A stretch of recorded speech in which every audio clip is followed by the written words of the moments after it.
Hi, and welcome to Stories with Wanda.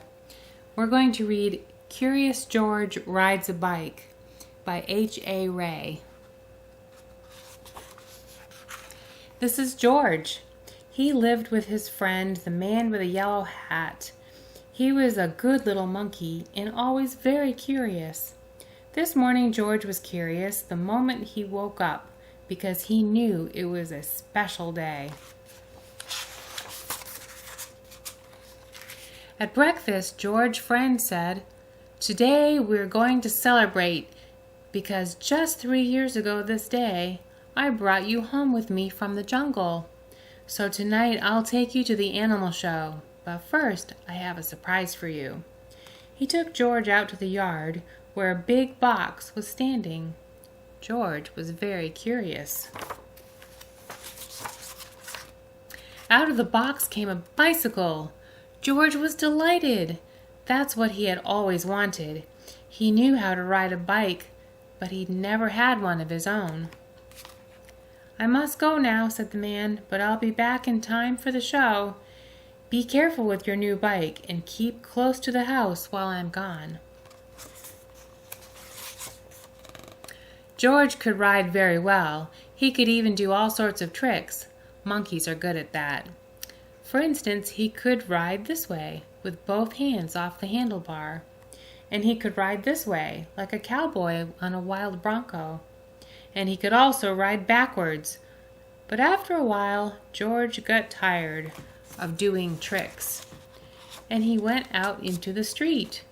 The newsboy was just passing by with his bag full of newspapers. "It's a fine bike you have there," he said to George.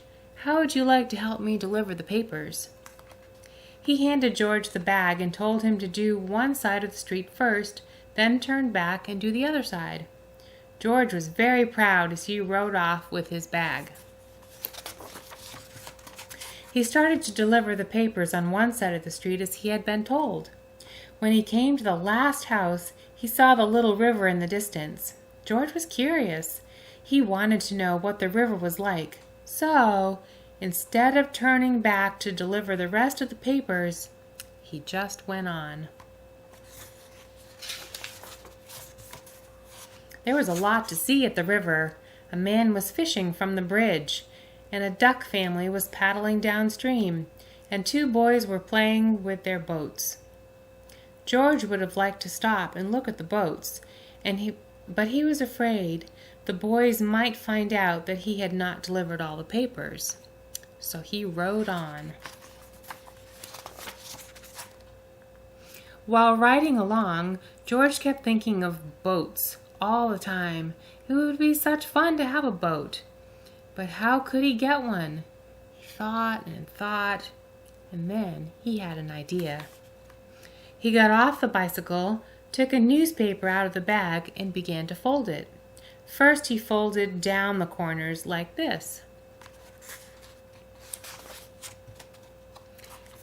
And then he folded both edges up. He brought the ends together and flattened it sideways. Then he turned one corner up, then the other one. Again, he brought the ends together and flattened it sideways. Then gently he pulled open the ends, and there was his boat. Now the moment had come to launch the boat. Would it float? It did. So George decided to make some more boats. Finally, he had used up all the papers and had so many boats that he could not count them. It was a whole fleet. Watching his fleet sailing down the river, George felt like an admiral. But watching his fleet, he forgot to watch where he was going. And suddenly, there was a terrible jolt. The bicycle had hit a rock, and George flew off the seat head first. Luckily, George was not hurt, but the front wheel of the bicycle was all bent out of shape, and the tire was blown out. George tried to ride the bicycle, but of course it wouldn't go. So he started carrying it, but soon it just got too heavy. George did not know what to do. His new bike was spoiled, the newspapers were gone, and he wished he had listened to his friend and kept close to the house. Now he just stood there and cried. Suddenly his face brightened. Why, he had forgotten that he could ride on one wheel. He tried it, and it worked. He had hardly started out again when he saw something he had never seen before. Rolling toward him came an enormous tractor with huge trailers behind it. Looking out of the trailers were all sorts of animals. To George, it looked like a zoo traveling down the road on wheels. The tractor stopped, and two men jumped out. "Well, well," said one of the men, "a little monkey who can ride a bike bronco fashion. We can use you in our animal show tonight. I'm the director of the show, and this is Bob. He can straighten your wheel and fix that flat in no time, and then we'll take you along to the place where the show is going to be." So the three of them got into the cab and drove off. "Maybe you could play a fanfare while you ride your bike in the show," the director said. "I have a bugle for you right here, and later on you'll get a green coat and a cap, just like Bob's." On the show grounds, everybody was busy getting things ready for the show. "I must do some work now," said the director. "Meanwhile, you may have a look around and get acquainted with all the animals. But you must not feed them, especially the ostrich, because he will eat anything, and he might get very sick afterward." George was curious. Would the ostrich really eat anything? He wouldn't eat a bugle. Or would he? George went a little closer to the cage, and before he knew it, the ostrich had snatched the bugle and tried to swallow it. But the bugle is hard to swallow, even for an ostrich, and it got stuck in his throat. Funny sounds came out of the bugle as the ostrich was struggling with it, all blue in the face. George was frightened. Fortunately, the men had heard the noise, and they came rushing to the cage and got the bugle out of the ostrich's throat just in time. The director was very angry with George. "We cannot use little monkeys who don't do as they're told," he said. "Of course you cannot take part in the show now. We will have to send you home." George had to sit on a bench all by himself, and nobody even looked at him. He was terribly sorry for what he had done, but now it was too late. He had spoiled everything. Meanwhile, the ostrich, who was always hungry, had got hold of a string dangling near his cage. This happened to be the string which held the door to the cage of the baby bear. As the ostrich nibbled on the string, the door opened, and the baby bear got out. He ran away as fast as he could and made straight for a high tree near the camp.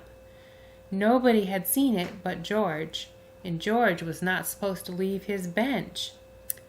But this was an emergency, so he jumped up and grabbed the bugle and blew it as loudly as he could. Then he rushed to his bicycle. The men had heard the alarm and thought at first that George had been naughty again. But when they saw the empty cage and the ostrich nibbling the string, they knew exactly what had happened. George raced toward the tree, far ahead of the men. By now, the bear had climbed quite high, and this was dangerous because little bears can climb up a tree easily, but coming down is much harder, and they may fall and get hurt. The men were worried. They did not know how to get him down safely. But George had a plan. With the bag over his shoulder, he went up the tree as fast as only a monkey can, and when he reached the baby bear, he put him in the bag and carefully let him down so the men could catch him safely. Everybody cheered when George had come down from the tree. "You are a brave little monkey," said the director. "You saved the baby bear's life. Now you'll get your coat back, and of course you may ride your bike and play the bugle in the show." Finally, the show was on. How surprised! Oh, the whole town had come out to see it, and how surprised they were to discover George on his bike, right in the middle of it. The newsboy was there too, and also the man with the yellow hat. He had been looking for George everywhere and was so happy to have found him at last. The newsboy was glad to have his bag too, and the people on the other side of the street whose papers George had made into boats, they were not angry with him any more. When the time had come for George to say goodbye, the director let him keep the coat and the cap and the bugle. And then George and his friend got into the car and went home. And that's the end. Thank you for listening. I'll see you again soon.